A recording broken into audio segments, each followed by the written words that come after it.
নিৰ্বাচনৰ শেষৰ 4 দিন ময়ো লাগিব নোৱাৰিলোঁ। আমি সকলোবোৰ অলপমান দূৰে দূৰে থাকিবলগীয়া হ'ল।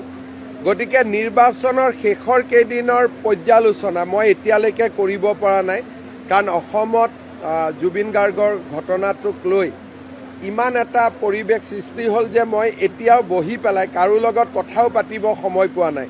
গতিকে আজি এটা ভাল দিন, লাহে লাহে ইলেকশ্যনৰ বিষয়ে বা আন বিষয়ে আলোচনা কৰি থাকিম। ইটিচিৰ নিৰ্বাচনৰ শেষৰ 4 দিন ময়ো লাগিব নোৱাৰিলোঁ। আমি সকলোবোৰ অলপমান দূৰে দূৰে থাকিবলগীয়া হ'ল।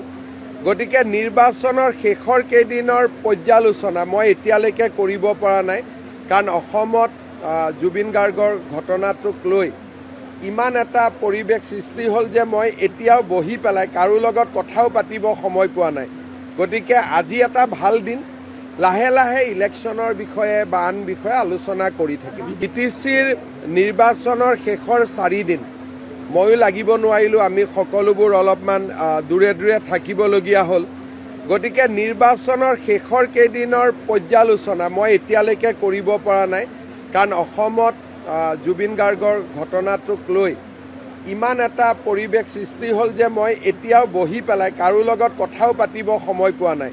গতিকে আজি এটা ভাল দিন, লাহে লাহে ইলেকশ্যনৰ বিষয়ে বা আন বিষয়ে আলোচনা কৰি থাকিম। ইটিচিৰ নিৰ্বাচনৰ শেষৰ 4 দিন ময়ো লাগিব নোৱাৰিলোঁ। আমি সকলোবোৰ অলপমান দূৰে দূৰে থাকিবলগীয়া হ'ল।